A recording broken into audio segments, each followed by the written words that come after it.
I just want to say something quick, so I don't do a lot of talking. I really want the candidates to talk, but this is a good chance for us to get to know the individuals who are running.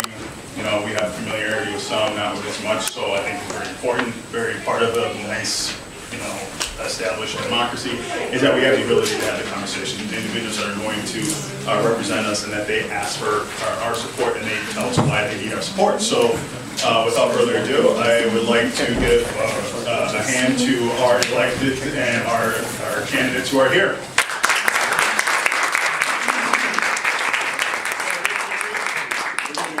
Intros for all of them. They're going to tell us a few things. We're going to go to 2 prepared questions, and then we're going to go to the audience questions you have on notepad. So please, let's get started. Jean, if you will. What's up? Hi, I'm Jean Wagenius. I'm the state representative. Jean, do you mind standing up? We can hear better. Well, we do not have a podium, which makes it a little more difficult. Can I just speak really loudly? That'd be great. Okay, let me just, for questions we can stand up. It's my honor to represent you, and thank you for coming. In this time of Trump, when the underpinnings of our democracy are being attacked, we all have to push back. We all have to participate in our democracy in order to save it. That's why you're here. Thank you for being here. I'm a very effective progressive legislator. Anyone can say they're effective, but I have a record of accomplishment. I've passed tons of groundbreaking legislation, and you don't have to take my word for it. My colleagues trust me and testify about my effectiveness. You can read my piece of literature that has some testimony from some of my colleagues. There's a lot more to being an effective legislator than just voting. Actually, we spend very little time voting. The biggest part of my job is problem solving, and that requires a lot of listening and a lot of time. I'm an effective legislator because I spend a ton of time listening, and because I work as a team with my DFL colleagues. Trust me to take on hard issues and get solutions passed into law. My power to get things done comes from you. Thanks to your continued support, I'm now a senior member of the DFL House Caucus. When we are in the majority, I will again be a chair of a finance committee, and I will be on the Ways and Means Budget Committee, where all of the biggest decisions are made about how we're going to invest our dollars. The leadership role gives me power, not power for power's sake, but power to get things done on your behalf. It's the power to make change that will make people's lives better. The DFL Ways and Means Budget Team is the place where I can most effectively advocate for the things that are important to my constituents, like fully funding preschool for all 4-year-olds, strong funding for our public schools and higher education that is affordable. All of these things make people's lives better. I advocate for a higher minimum wage and all the other things that the state legislature can do to combat inequality and structural racism. The gap between rich and poor, between whites and people of color, is simply unacceptable. They hold back both individuals and our society from greatness. Minnesota is not immune from this. We have some of the worst gaps between whites and people of color. To be the state we aspire to be, we must challenge these inequalities at every turn. I advocate for funding for preschool for all 4-year-olds, fully funding sliding free daycare so parents can work, and making health care and higher education more affordable.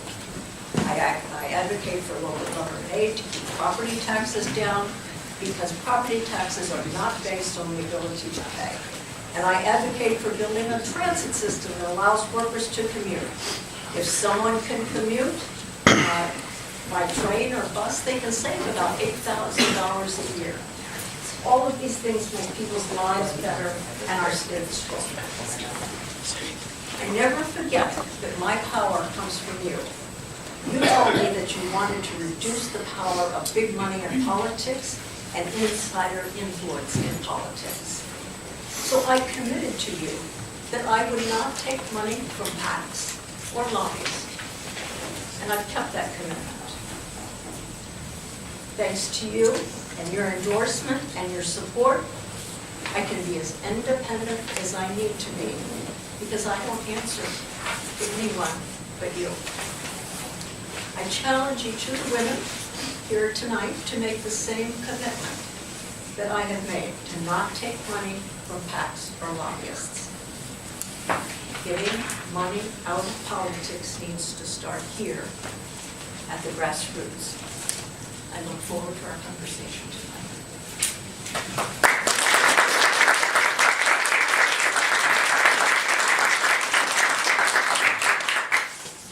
Husniyah, please.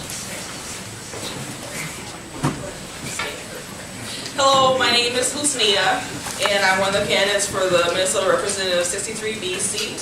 For most of my youth, high school, and college years, I focused on the sciences, and I graduated with a degree in chemistry and worked for a while as a chemist for several years. During that time, I enjoyed testing chemicals, water-based solutions, and helping to create antiarrhythmic drugs at a pharmaceutical company, and discovered that I wanted to have a more direct impact on helping people. So I went to law school, and I also got involved in my community. Through the years, I've helped expunge criminal records, helped at immigration law clinics, business clinics, and moot court competitions, and other things, and the desire to help people has always been with me. And I know that becoming the next state legislative representative from 63B will help further my goals of helping people. I want to help come up with policies that help advance how we approach healthcare by implementing a single-payer option without patients facing long waiting lists or having restrictions on the choice of their physicians. I want to help come up with policies that improve education, educational outcomes, and transportation systems in the Twin Cities and with housing. I know that I have the knowledge, background, and perseverance to lead this legislative district, and I have a strong belief in community and would like to help propel us forward to help strengthen the state as we face a changing climate in politics and difficult legislation that will shape the future of the area and the state for years to come. I am ready, willing, and able to listen to the community about the needs and wants surrounding pressing issues that we face, including healthcare, the Hiawatha Golf Course, voting rights, racial disparities, incarceration rates, and other things. Throughout the last 20 years, I've been involved in politics in the area, starting out with being the Affirmative Action Officer for Senate District 63, and I've been the Vice Chair for Senate District 63 for the last 6 years, and also serving as the Congressional District Chair and on a number of state committees with the DFL, including Party Affairs and Coordinated Campaign and the platform resolutions, where I did a lot of negotiating with other districts around the state, including Congressional District 7 and 8, which includes Duluth and Rochester and other areas, and help negotiate fairness going on today. It is an embarrassment for our state to be second to the last state with the most disparities for Black people. We all do better when we all do better, and we need to work on these numbers and the conditions that discrimination and prejudice has caused in our society so that we can increase our standing in the studies. Endorsing me for the Minnesota State House 63B is a wise decision, and I will work hard for this district and bring a positive, inclusive message to the legislature. So I ask for your vote and for you to become my delegate. Thank you.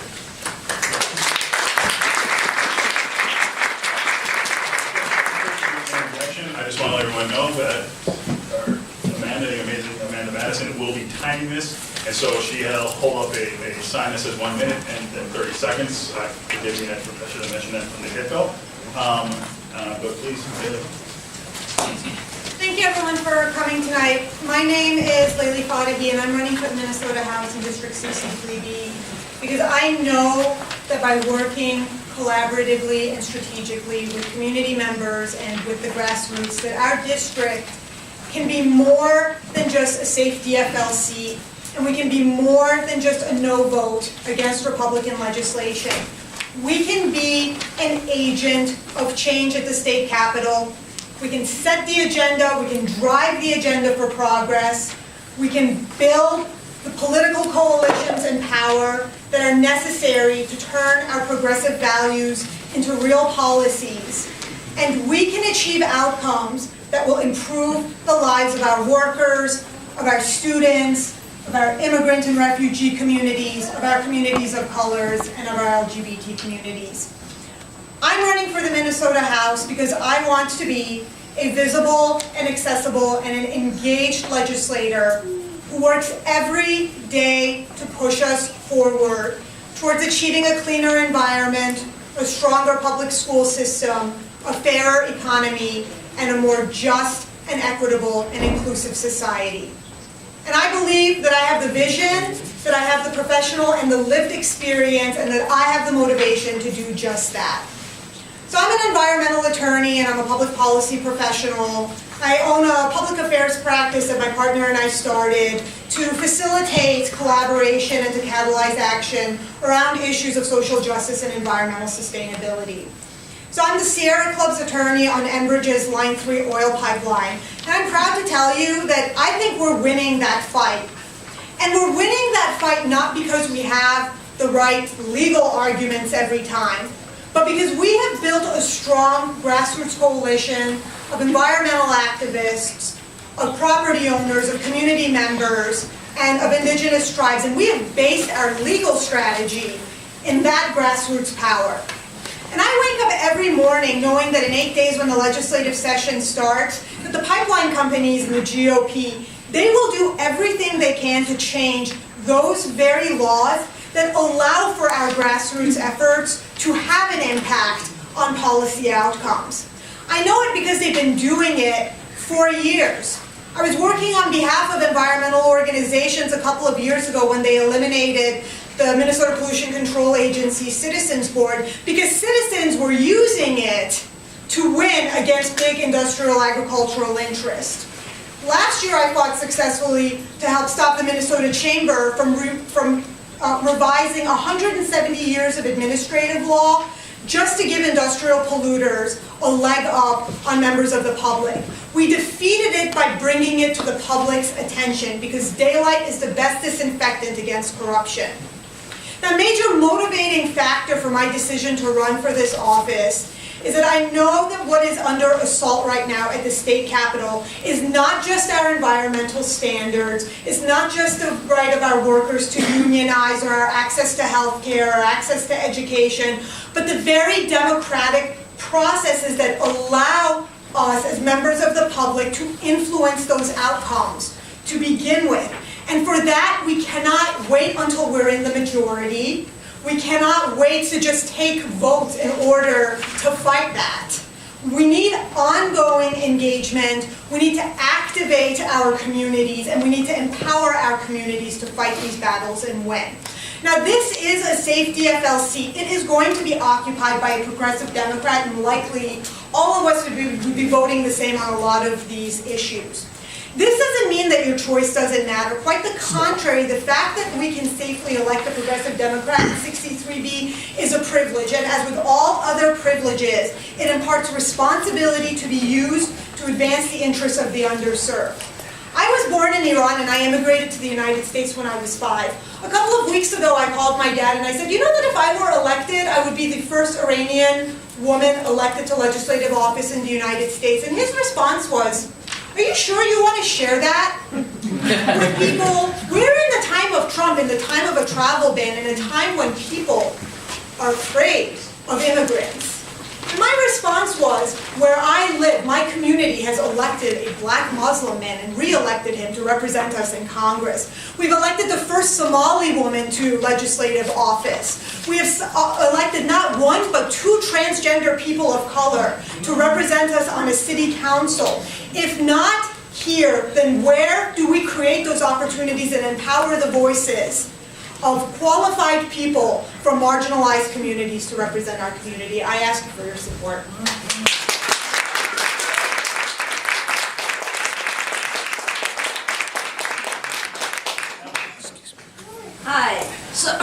Excuse me, I'm getting over a cold here.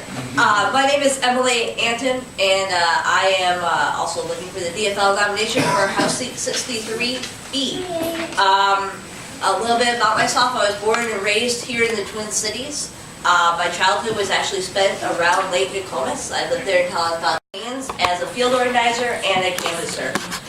In 2008, I worked on the coordinated campaign, which was working for Al Franken to get elected and President Obama on his first campaign, so I did a lot of that. And that really solidified how I really love politics and want to be involved in it in any way I can. After that, I went and I worked at the state capitol in the House of Representatives as a committee page. For those who don't know what a committee page is, it's basically like being a gopher in a major corporation. So, like, it's work. And really get along with both and understand both parties. After doing that for many sessions, I decided to move away from that, and I needed some time away. So I've been working at Super Target in Richfield, and understanding how retail works, and really understanding how we need to revamp how retail workers are treated in our society. Most people who work a retail job are not college students. They are not high schoolers. They are people in their late 20s, early 30s, and even into their 40s and 50s. And they need to be able to have a living wage and support their families on that. They need to be guaranteed that they get enough hours a week that they can work. For instance, right now, I went from working 40 hours a week all the way through Christmas time at Target to now being scheduled only 21 hours this week. That's my full-time job. How do you live on that? You can't. So those are issues that are important to me and that I want to fight for. Along with all that, I worked for Minnesotans United for All Families as an intern on that campaign when it was going on. I was one of the original interns, which being one of the original interns on that campaign meant that I learned how to work across party lines, because all that campaign was working across party lines so that we could get marriage equality here in the state of Minnesota. Building communities, building connections. To me, that is what a state representative does. You represent your community, but you also make sure that community can work with others and build those connections with other places around the state. And that's what I want to bring as your state representative. I want to listen to your concerns and bring that to other communities around the state.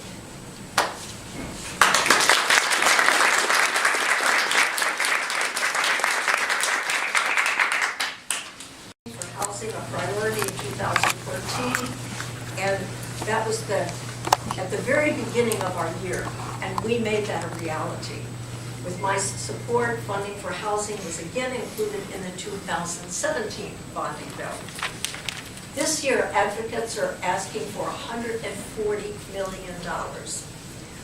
I am hopeful that we can meet this challenge. Affordable housing is now recognized as a statewide problem.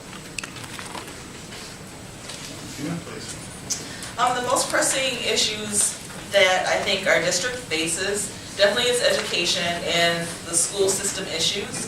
So the funding deficit for the Minneapolis Public Schools and Richfield school system needs to be rectified, and we need the money placed back towards the Minneapolis Public Schools.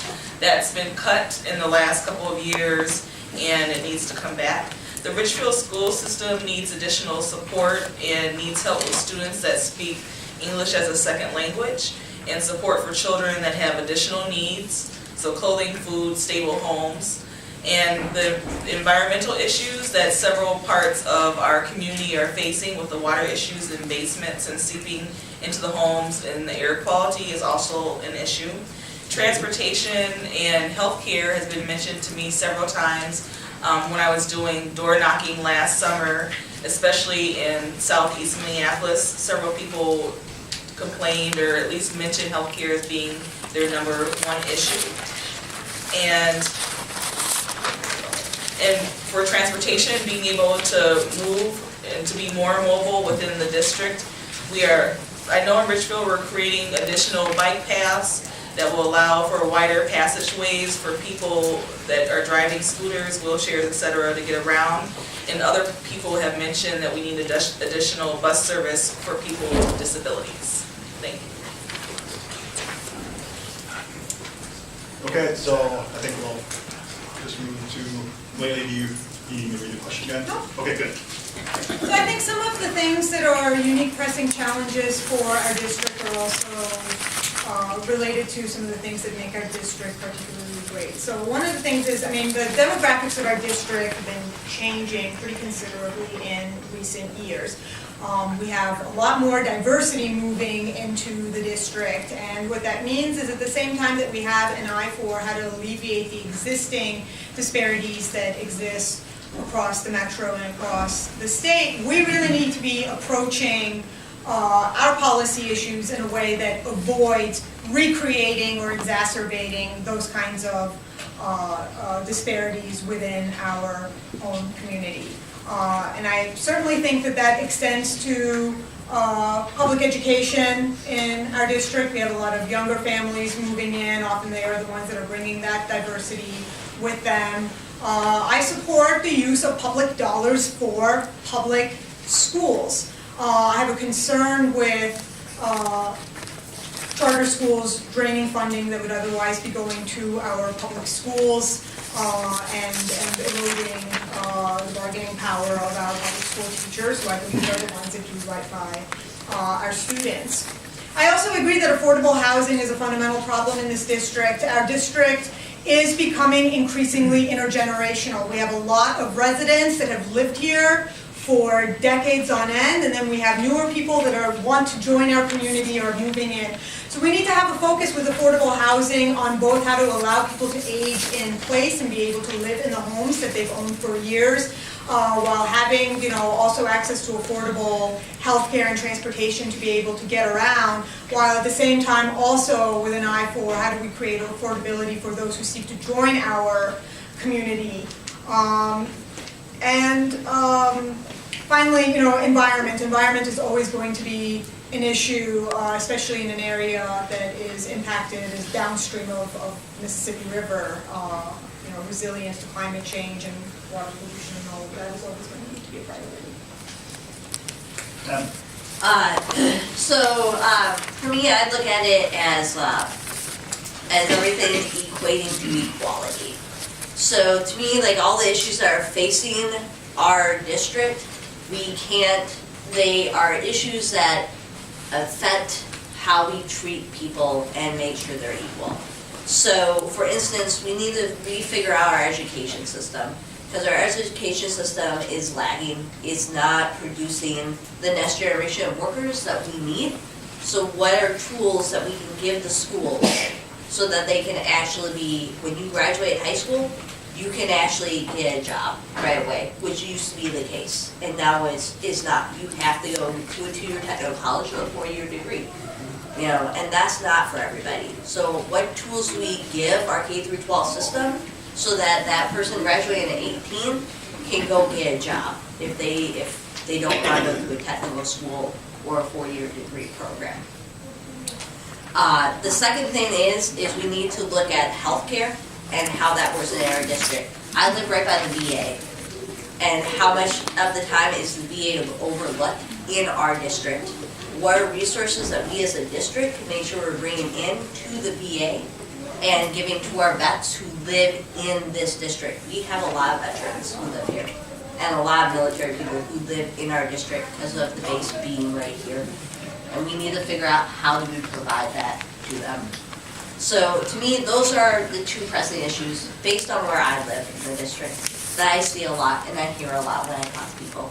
Education and how do we support healthcare in our district, especially to our vets. All right, so I think we're just going to do all the questions. Are you going to rotate the order that the candidates answer? I wasn't planning on it, but we could. That's typical in debates, that the order is rotated. So we're going to move on to the second question. So this is going to have to do with you if you should so get in office. So the Democrats in the House are currently in the minority. If you remain in the minority, what is the strategy to accomplish your goals? What's a minority? So in the state, What is a minority? Racial. I'm not talking about racial, so in the state legislature, there's Democrats and the Republicans, so if you don't have the majority in there, you're in the minority. So in the state legislature, in the House, currently right now, the House is run by the Republicans, so the minority is the Democrats. Let's be clear about this. This is not one question, but it's two, because there are two totally different scenarios that can happen in 2018. If the Republicans could retain control of the House and Republicans also take the governor's office, then they would have complete control of state government and they would use it. Republicans have said they want to follow Scott Walker's game plan and turn Minnesota into his vision of Wisconsin. And they will. Maya Angelou said, when someone shows you who they are, believe them the first time. Believe them. As in Wisconsin, they will seek to destroy unions, to eliminate the right to choose, to impose drastic cuts on social services like schools, and in Minneapolis and Richfield in particular, and to fund tax cuts. They will also seek to create a permanent Republican majority through redistricting and voter ID. In this scenario, being a legislator will be a full-time job of pure resistance, trying to minimize the damage. We will work with the community, labor organizations, we'll march in the Capitol as they did in Wisconsin. We will try everything we can to shine a spotlight on their radicalism. But they will follow the will of the Koch brothers and their other donors. In their other scenario, where we elect a DFL governor, it would be essential to work with the governor to straighten. We need to make sure that disagreements with the Republicans are not personal in order to maintain relationships and keep the lines of communication open. But we should not be naive here. We must work really hard over the summer and the fall so the first scenario does not happen. Wisconsin did not recover. We must win the governor's race, and every one of us should be committed to going out into the swing districts in the state to build the majority that we need. So if we remain in the minority, my strategy to accomplish my goals would be to partner with rural areas in the same or similar issues that our areas face. In the last election cycle in 2016, I worked on Hillary Clinton's campaign. I was sent to North Carolina. I worked in rural areas along the Virginia border. And a lot of the issues that the rural areas care about, even in Minnesota, as I talk to people around the state, are the same as in the urban areas, as opposed to, for example, healthcare. Like, we care about healthcare, education, jobs, and easy access to things in the community.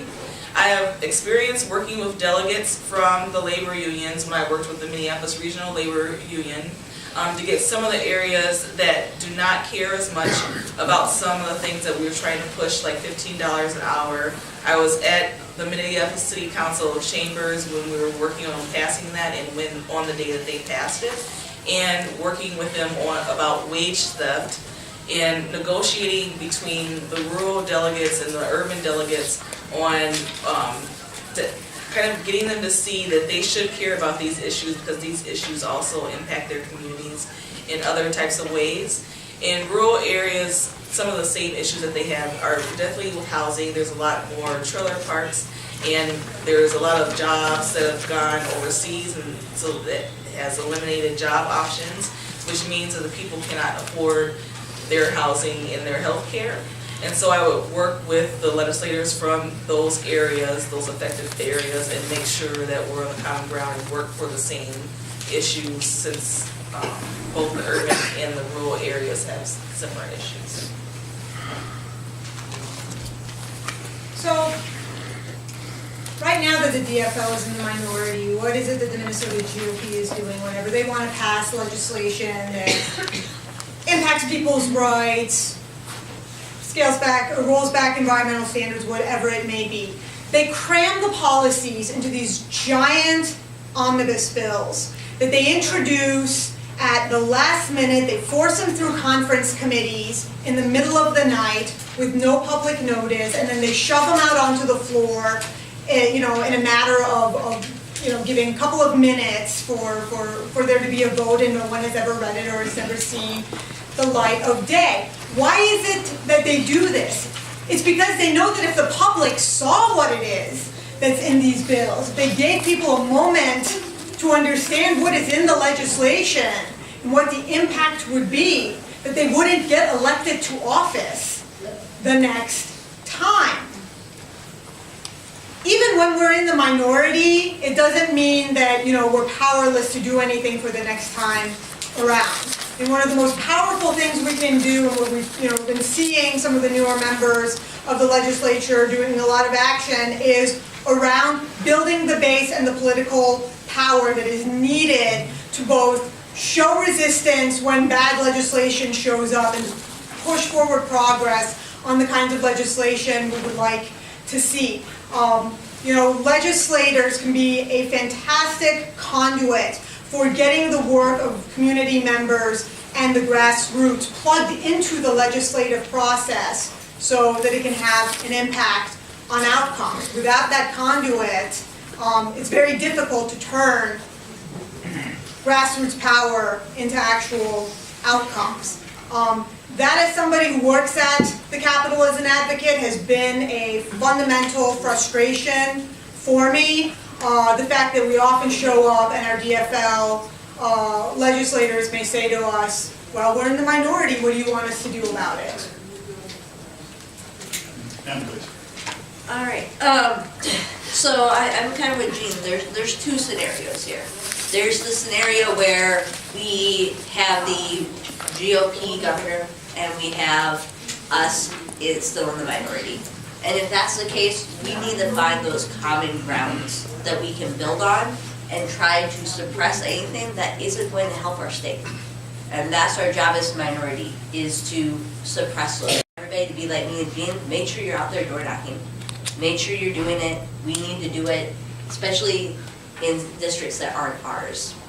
So in that case, if we have a DFL governor, we need to work with him or her, and we need to work within our minority to come up with legislation that we can pass and get the GOP on board.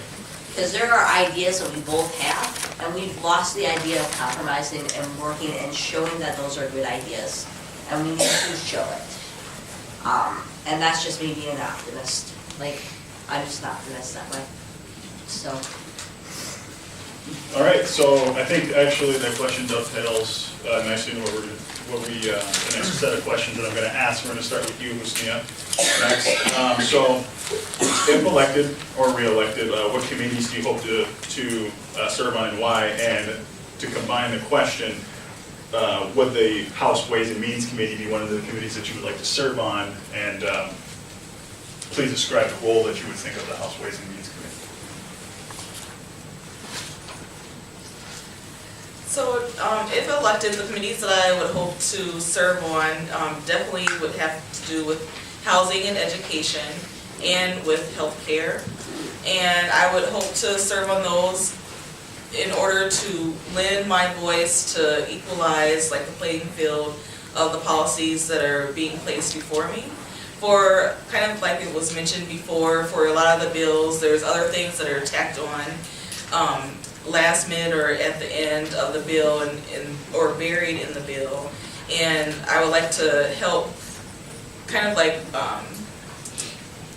I guess probably shine a light on those differences and bring them to the forefront, and then also push the committee towards thinking of it in a different way where they would come up with policies that help protect the community and not strip away the rights and the abilities of the community to kind of within the bills. So for the or at least for healthcare, I would help, so right now, with a lot of the provisions that are coming forward, they're kind of out there and they're not grounded in the community and in what we would want it to look like. And so I would help steer that bill to cover the community and cover the cost of healthcare, and to streamline it to, since I'm for single payer healthcare, I would try to streamline it towards that way. For the House Ways and Means Community Committee, that is one, if they, is that kind of a question on if we were... If you were to get it, would that be a committee that you'd be interested in? I think it's, well, okay. Sorry. Lately. So I think the committee is where my background would be most well served. I mean, environment and natural resources is an area where a lot of my professional experience is in, and I have particularly, I think, deep understanding of how what the laws are, how they function, and how they span across kind of different jurisdictional lines, be it, federal, state, local, or across the jurisdiction of different agencies. Energy and jobs, definitely a committee that I would be interested in serving in, because I think that energy and jobs is actually a point where we have great opportunity as Democrats to repair some of this fracture that exists around, the environmental community and then the greater Minnesota community and the concerns about jobs. I think that, as we are creating a green economy, that we need to have an eye both for how we are creating jobs, but creating pathways for those jobs to be filled by those who may be displaced. Transportation would also be a good committee placement for me. A lot of my work in recent years has focused on transportation and transit, but really at the way systematically it fits in with things like affordable housing and the ability to access work or education or healthcare, and how it fits in with these different segments. So I think that being able to have that systems view comes with the advantage of being able to build both the political base we would need to move some things forward on that, as well as some interesting funding apparatuses. And yeah, Ways and Means would certainly not be a committee assignment I would sneeze at.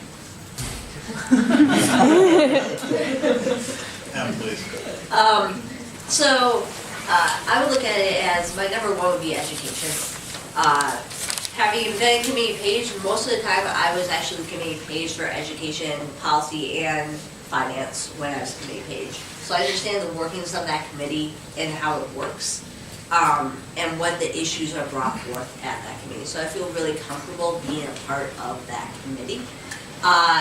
The second two that I would say would be healthcare, and then just like lying here, the energy and jobs. Because jobs, especially going back to what I harped on in my opening speech about livable wage, making sure you have all that, that is where a lot of that can take place, is in that committee, where we look at what are the policies that we can put out as a state House of Representatives that will push businesses toward making sure that you have a guaranteed, minimum living wage, that you have a guaranteed, minimum hours a week that will keep you so that you don't lose housing and that kind of stuff. And those are issues that are really important to me. And I think those, education, energy, and jobs are sort of the two that would really help me with accomplishing those goals.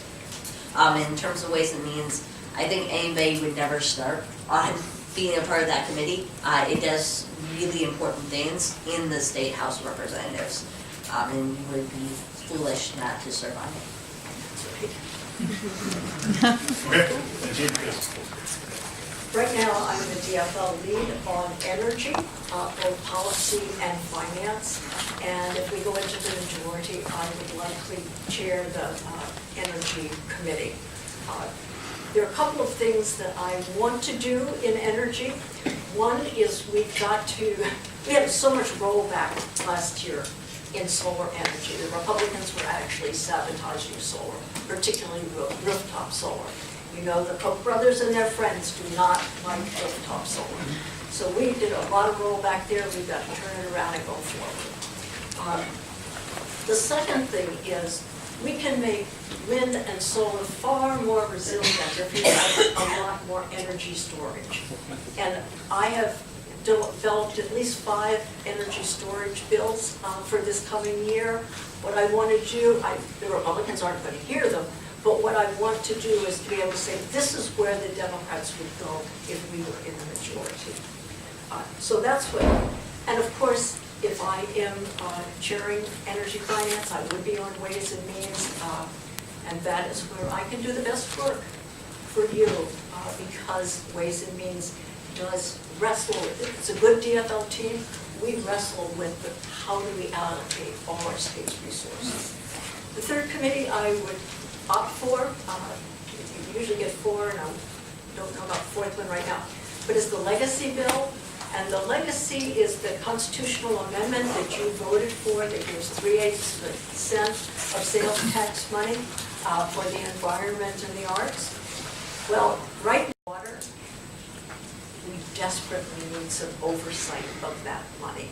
I actually wrote the language in the legacy bill. I was one of the authors, and I wrote it. We're not getting the outcomes we need, and so I want to do oversight, and that's why I want to be on that. Okay, so we'll start with Leili here, and we're going to bring it back to the district. We're going to ask, how have you advocated for residents of District 63B to date? My, entire profession is based on advocacy around things that impact the people of our district as well as, elsewhere. I fight on, like I said, I represent Friends of the Mississippi River at the Capitol, and we are downstream of the Mississippi River. Whatever pollutants end up in the Mississippi River end up straight in our drinking water supply. And so much of my professional time is spent fighting against these rollbacks that make it easy, are there to block pollution from coming straight into our drinking water supply. And transportation and transit are also issues that directly impact members of our community and our district. That connectivity is critical to both people being able to stay in their homes, live in their homes, have affordable places to live, as well as the ability to access work, healthcare, education. And that has been a major focus of my work in recent years, has been looking at how do we advance our planning around the built infrastructure in such a way as to maintain or enhance the livability of our community. And I will continue to do that work regardless of whether I'm in office or not. It's my life's work.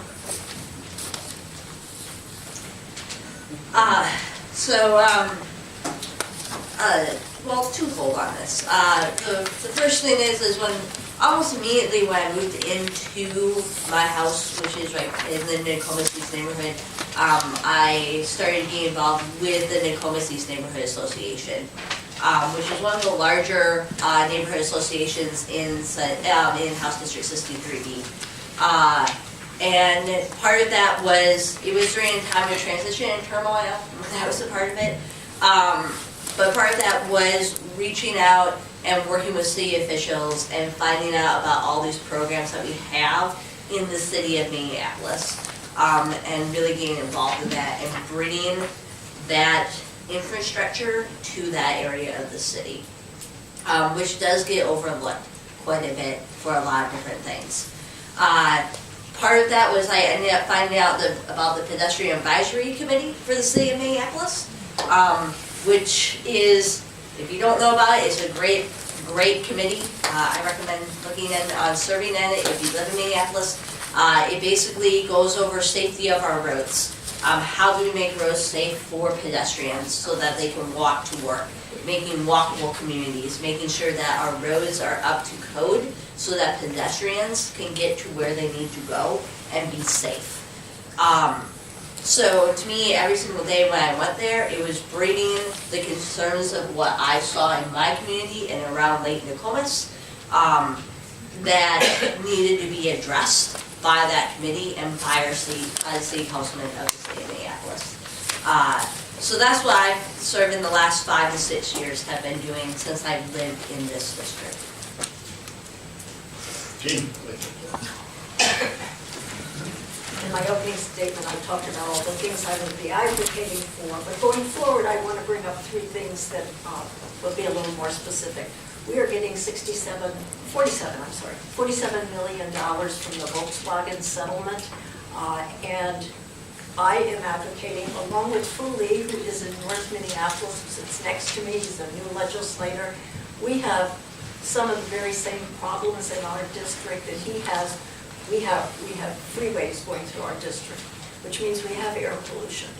I want the Volkswagen bus money to be used for electric buses and for those electric buses to go in corridors where there's high pollution. That will be in communities of color next to freeways. So Fuli and I are working on it. Minneapolis does an amazing job of treating drinking water. However, the Mississippi River is getting more and more polluted. The Crow River comes into the Mississippi about 20 miles north of our drinking water intakes. The Crows, the North and the South Crow, drain agriculture land. The problem is our state health department, our PCA, our agriculture department, none of them test for contaminants for drinking water in the Mississippi River. I put in 2 source water protection bills. The Republicans refused to hear them, but I am going to be very persistent, let's put it that way. On pre-K, I passed the first state legislation for state funding for all-day kindergarten.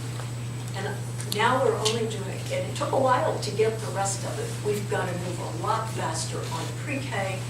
I think the strategies that I had on getting the first state funding for all-day kindergarten are the ones that I would use for pre-K. We can talk about it later. I see the time is up, but that's something I'm very passionate about. Christine? Some of the ways that I've advocated for 63B, not only being politically active, but also serving on the Richfield Human Rights Commission and with the Richfield Women League of Voters. So for the League of Voters, there's several meetings, like let's say once a month, where they're going over housing and other issues, and we're coming up with pointers and things to take to the legislators. So we just had another one on housing with Bloomington and Richfield, and I've also helped by showing up at the Richfield City Council when there were housing issues off on 76th in Portland near an apartment building. I used to live in the Corinthian apartments, and the apartment buildings that are right off of 494. We're going through kind of like a stage the same as the ones that on Penn went through, where a developer was coming in and they were going to take over all of the, to give statements about that. I also helped with the Minneapolis Park Board in this last year leading up to the Minneapolis City Convention, where there were a lot of issues going on with the park board. The superintendent was misusing the funds, and we had to kind of like help get rid of her. And a lot of people lost the labor job, so they didn't have people that were like maintaining the equipment for the parks, and they were not maintaining the parks, kind of like with the benches and different things within the park. And there's a discrepancy and disparity between the parks in South Minneapolis and North Minneapolis. So I've helped with that.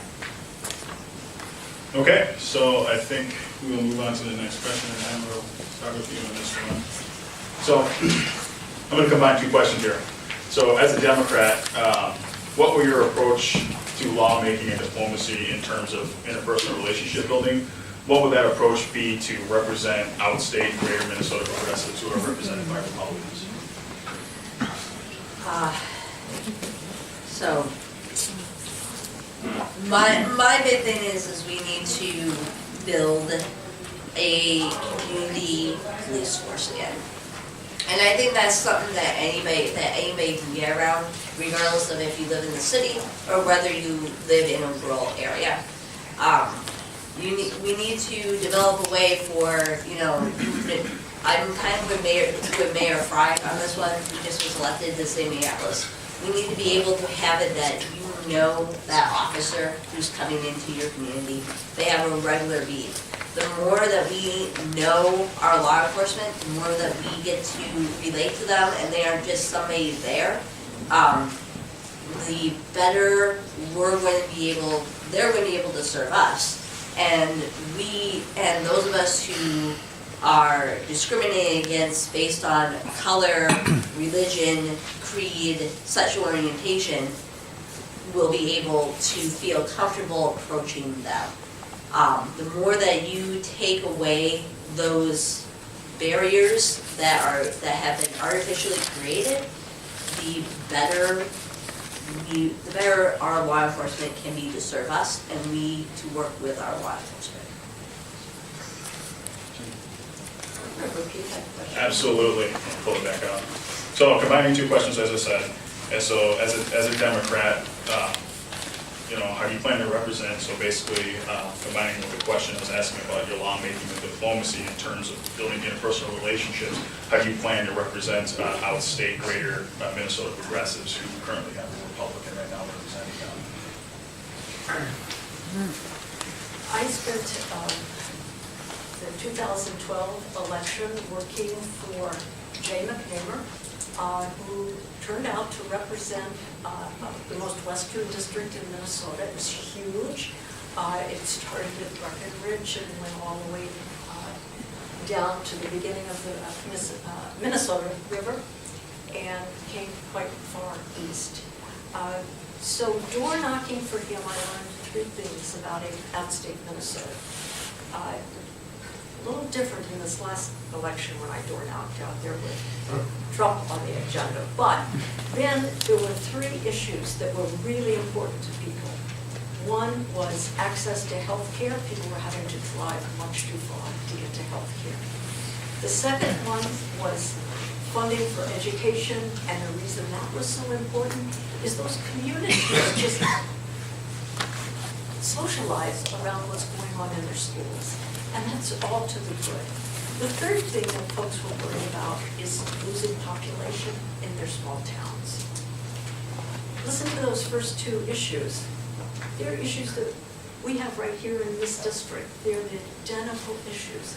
So the way we work with people is to identify those issues that we have in common and to be able to listen and hear what those issues are that are different. And the issue that is different is their real pain in feeling the loss of these small towns and how we are going to help them do that, help them counter that loss.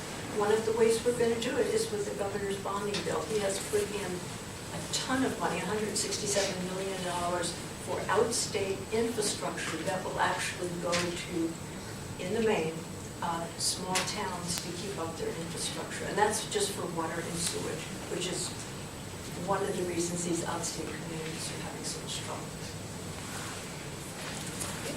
So my approach is similar to, I think it's kind of the first question, on meeting with lawmakers that are from outstate, and especially with the Republican lawmakers, to come up with solutions that will both better and help their area and our area.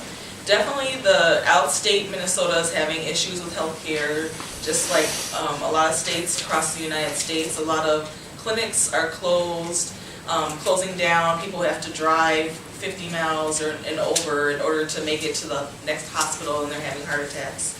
And so I would help, I guess, tackle those issues, and also with jobs. So the mining has been a real big issue and a big topic for northern Minnesota. In some of the parts of the community, especially that voted for Trump, would like to see mining occur in that area, but then a lot more liberal people on the Democratic side would not like to see the mining. And so I would work with them on that issue. They're looking for more jobs in the area, so maybe bring in jobs from other companies to replace what the mining would provide for them. Another issue that they're having is telecommunications. So whenever I've been in rural areas, a lot of times my phone and other people's phones will drop. There's not enough satellites that handle those areas from different phone companies like Sprint and T-Mobile and other places. And so they're having a problem with communication, especially if the state moves to only having especially for the school system and having people only perform their homework on the internet, then we're going to have a bigger divide in the state because more people will be left behind. So telecommunications needs to be worked on and jobs in healthcare. I think that when we look across the state, we see that a lot of people are really struggling, with the same sets of things. We're dealing with an economy that doesn't work for the working class. We're facing common issues of how do I keep a roof over my head? How do I get my kid access to good education? What do I do if I get sick and I need to pay for it? How do I get from point A to point B? And when we have shared problems, there's always the opportunity for coming up with shared solutions to those problems. And I think that progressive or even moderate voices in greater Minnesota are particularly powerful and to a great extent, I think that those of us in the metro area that again have this privilege of being loud, vocal progressives and setting that agenda, we really also need to be extending some of our energies to how do we amplify the voices of those in greater Minnesota to advocate for what those progressive values mean within their own context and within their own community. We know that a message of any kind of value is better received when it's from somebody who has shared your lived experience, comes from your community, is not a transplanted idea. And so I think that, a critical kind of diplomatic role that those of us in the metro area can do is to figure out, what resources do we need to empower those who are progressive in other areas to tell the story of why. Okay, all right, let's move on. So I think I want to touch on a few things that you guys have mentioned, and regardless of who you are in this room, healthcare matters. So I think we're going to start with you again, Leili, and work our way back. And I'm going to combine two questions here as how do you plan to transition healthcare to a single-payer system or to make it more affordable as everyone has stated. Specifically to that second part is what would you do to decrease the abuse and neglect in nursing homes, things like that. So kind of make it more affordable, kind of see if you can get that in there, and I'll give you a difficult question, but trying to combine it because I want everyone to kind of get theirs. So, I do support moving to a single payer structure for healthcare, and I don't think it's as simple as saying you just make it. I think in order to, I think one is to make the economic case for why it is that a single payer system makes the economic sense for the state, for consumers, and really, having that will to put the final price that the consumer is paying ahead of, again, the interest or the influence of corporate healthcare beneficiaries of a non-single payer system, right? The interest of the insurance companies, that needs to come second. You advocate for the Minnesotan people who need the healthcare. I think that we need to open up the ability for drug prices to be negotiated. It's too expensive right now for people to be able to afford the prescription medication that they need. And then in terms of, reducing elder abuse, I think that's a question that goes, beyond just the cost or the system of healthcare we have. It has to do with the overall oversight that we provide for those facilities. They need to have sufficient funding, but there needs to be accountability, and there needs to be regular auditing, and there need to be repercussions for these situations. Husniyah?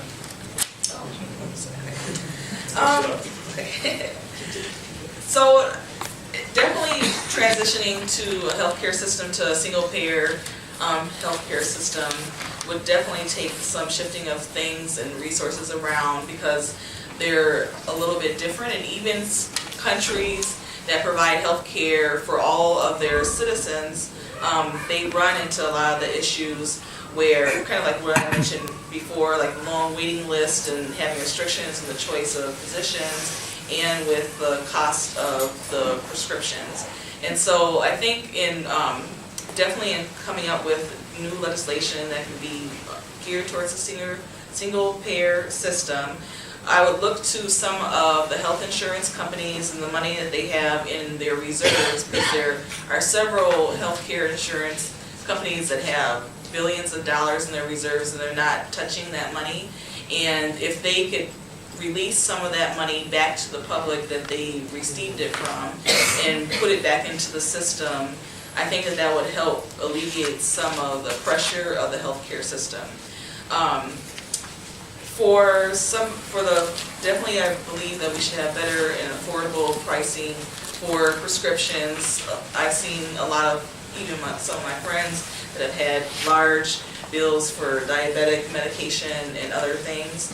And I've seen elder abuse and elders not treated correctly and rightly at nursing homes before, and I think a lot of it has to do with the staffing and the training, and also they're not treating everyone equally in those facilities.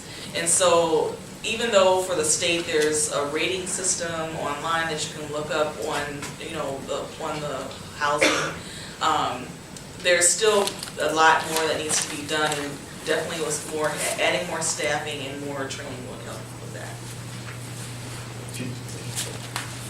Well, we need a healthcare system that works for all of us and not just for some, but all.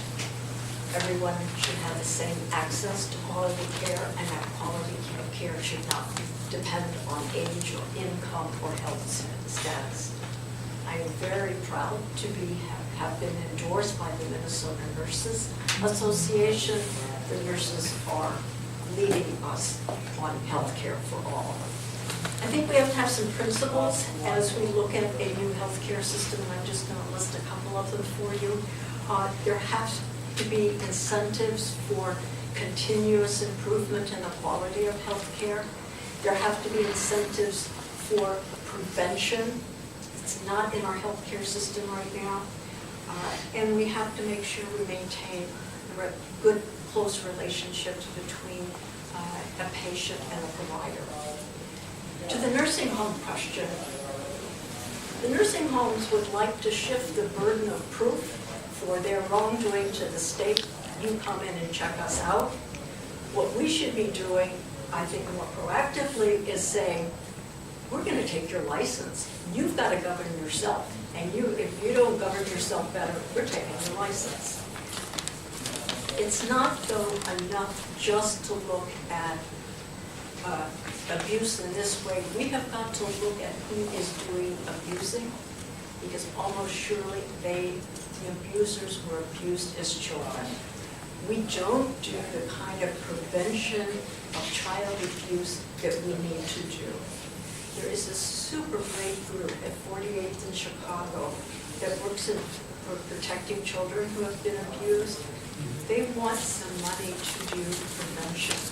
And I have been working with Dave Pinto, one of my colleagues in the House, to work on getting some money for prevention of child abuse. And we think maybe we can tie it to this bigger problem of elder abuse.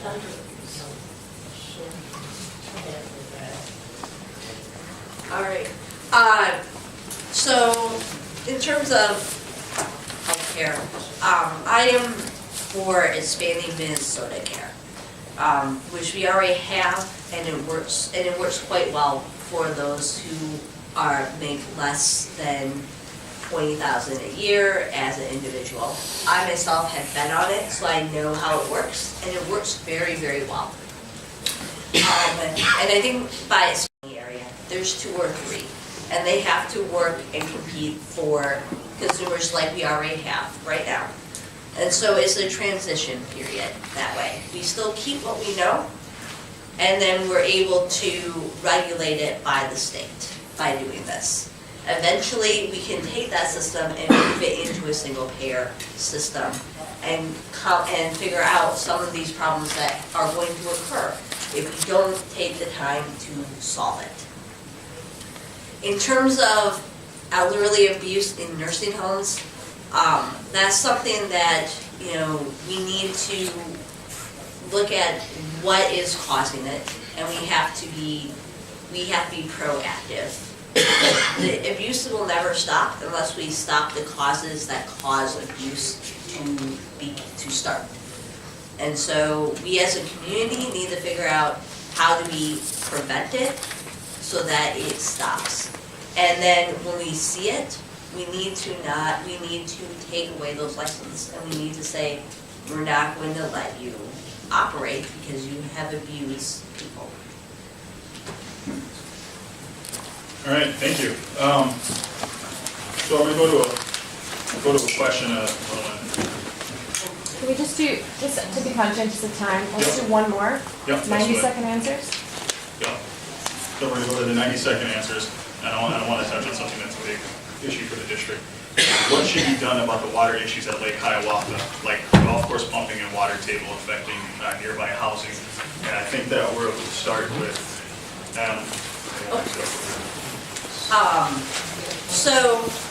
Being somebody who lives right in that area, I've talked to a lot of my neighbors about this. There is no easy solution to this. I know people who are advocates who want to keep the golf course, and I know the people who want to revert the golf course back to wetlands. I personally think that we need to find a compromise between the two and figure out a solution that's going to best serve our community. The people who live right by the lake there, they are definitely starting to see water infiltrate their homes, and we need to figure out ways to prevent this and to stop it from happening. Find solutions that are going to help. As somebody who's an avid golfer, I wouldn't like to lose a golf course, but I understand that might be the solution we need. Okay, I think we'll go Husniyah. I was raised on 43rd in Chicago, and a lot of those homes flooded when I lived there. At that time, at the end of the 80s, early 90s, they knocked down 2 blocks of homes kind of off on Park Avenue when Sharon Sells Belton was the mayor. And then also they released some of the water off of Bloomington Avenue in the same area. So in Richfield, right off of, I think it's on 60th, when you get off the freeway on 35W, there used to be homes in that area, and actually there was an explosion that happened in that area. So now they've opened up the whole area to the water. The time is 7:45, and Oxford Park Library will be closing in 15 minutes. Thank you. I definitely agree that parts of the golf course probably, should be reduced in order to allow for the leakage or the water to go into there. And I also think that we need to work with people in Lake Minnetonka, because the water is coming from Lake Minnetonka and it's coming down the stream into Lake Nokomis and Lake Hiawatha. And I think that with the communities working together, that they should be able to help come up with a resolution of it, either helping us pay for the amount of water that's coming from their area, or help us find kind of probably like a tank or something where the water can filter in order to reduce the amount that's going into the basements. Go to Leili. So a couple of things on this. One is we need better kind of leadership navigating the cross-jurisdictional issues that surround this thing, because it's a city issue, it's a parks board issue, it's a, you know, federal issue, it's a state issue, and so there needs to be some coordinated kind of mapping of what are the interventions that are available to mitigate the problem, what are the tools that each of these jurisdictional kind of areas could lend to the issue. I think that ultimately somewhere where we might have some power to find resources to address this issue, because I mean ultimately there are some infrastructure related, I mean, you know, solutions that could come, but they're expensive. You know, the problem of what to do with flood prone areas is a problem that this city and a lot of other cities are going to have to deal with as an issue of just climate resilience, right? I mean, we're having fundamental changes in the amounts of, you know, precipitation, and that's going to be something that cities are going to have to reckon with. In some instances, they may have to buy up land. In other instances, you know, they're going to have to change the type of infrastructure that's dealing with that excess water. We've seen cities like Minneapolis and St. Paul create these like chief resiliency officer positions that are positions where the job is to look at these kinds of forthcoming issues, anticipate them, and come up with those kinds of solutions. This may be that we need to come up with some kind of a coordinated multi-jurisdictional issue to come up with an answer for what do we do in the many instances that we're going to be dealing with this question in this area and in others. This is not a one-shot thing. Okay, and please, Chief. The problems at Nokomis and Hiawatha are symptoms of a much bigger issue, and that is the management of our watershed district. We are being managed without science or data. There's no science or data. So what we need to do is the same thing that we did in the legislature when we were facing the White Bear Lake problem. And the White Bear Lake problem was very similar in that there wasn't enough data, and there wasn't enough science. So we spent the money and got the U.S. Geological group to actually look at what was going on in White Bear Lake. The judge who made the ruling in White Bear Lake used that USGS data to make a decision. I'd love to spend lots of time talking to you about this. What we need for Nokomis and Hiawatha is that same kind of science data. You cannot make solutions to a problem until you understand the problem.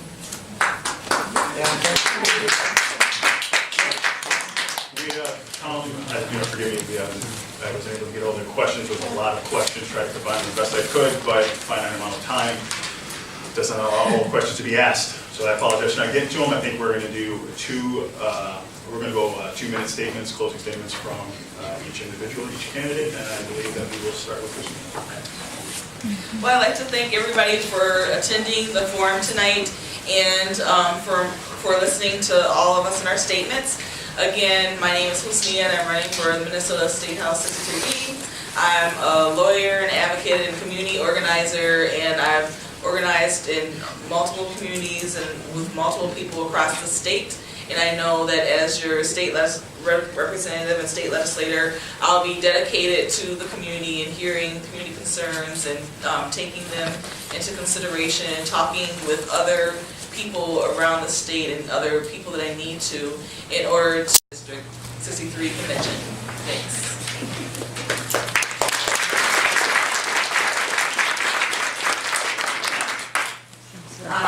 So again, my name is Emily Antin. Again, like Husniyah, I am hoping that you'll consider supporting me at the Senate Convention coming up on March 24th. Like I said, I'm a lifelong Minnesotan. I've studied politics and cultural studies, which I think is something that we need nowadays in our state legislature. We need somebody who understands how government works, and I've studied it. And so I really feel like that is a skill that I bring for being a state representative. Finally, I entered this race mainly just so that we can hear diverse ideas And I think that you heard that tonight. So if anything, even if you don't support me, thank you for coming out and listening to the diverse ideas and what we all as candidates want to bring to you as your state representative. Thank you so much.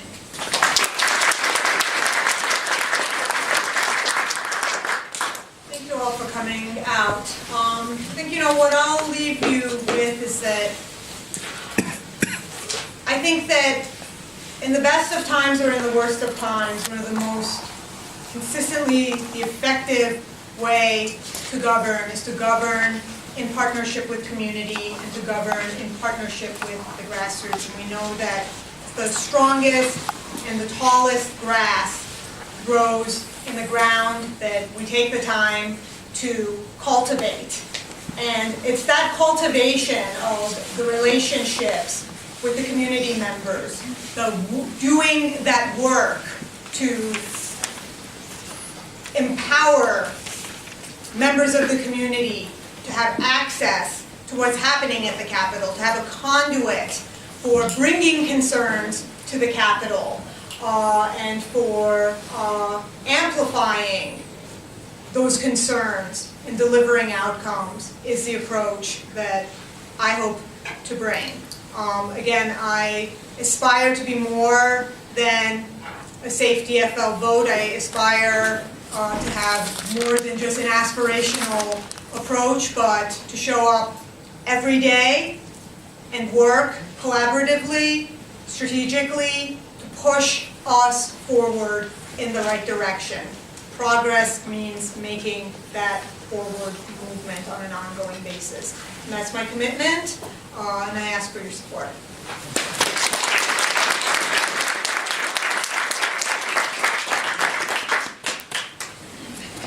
Thanks to you all for coming out tonight, participating in this room. You already know that 2018 is going to be a critical year for our democracy, and the stakes could not be higher. Your ongoing participation is absolutely essential.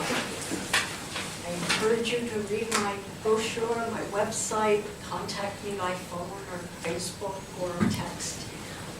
Anyone can say they're going to be effective, but I have done it. I am the best prepared to get results for our district over the next 2 years. I ask for your support and your endorsement on the 24th of March. One of the reasons that 2018 is a critical election year is the absolute takeover by the federal government by big money interests. They can buy themselves tax cuts and elimination of regulations. And I know this is feeling rather overwhelming, but we here can have the power at the local level to lead by example. With your support, I have proven that a Democrat in this district does not need to take PAC or lobbyist dollars. I hope the candidates will eventually join me in that pledge to you. Finally, I hope everyone will join me with me this summer as I go out door knocking in swing districts to take back both Congress and our state houses for the Republicans. We should get The time is 7:55, and Augsburg Park Library will be closing in 5 minutes. Thank you. No, that's timekeeping. I think I will end with that. Thank you all.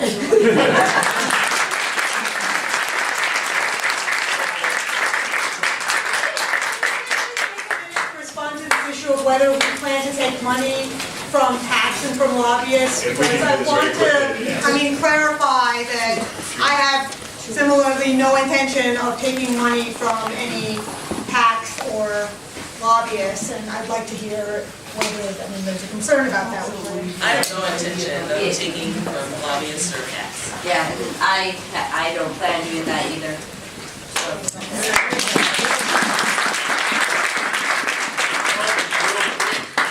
I want to thank, our candidates for coming out. Let's give them all a round of applause.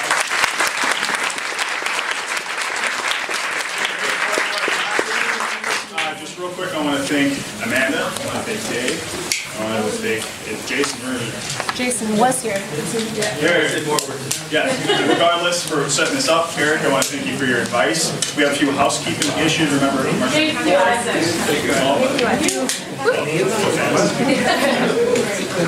have three things, everybody. Three things. First thing, if you didn't already see, we have our DFL annual taco bar fundraiser coming up on March 25th. It's the day after the convention, so please come out and support us. Take a flyer if you don't have one. The second thing is this only happened because we had the funds to make it happen. If you haven't already, please consider a donation on your way out. We have a green bucket, so please do drop some cash in there so we can continue to do these kinds of things. And then the last thing is I need 3, 4, maybe 5 volunteers to help me stack chairs as quickly as possible. I promised the security guy we'd be out of here by 8, so if you want to have sidebar conversations, please take them out into the cold. Thank you all so much for coming. Thank you.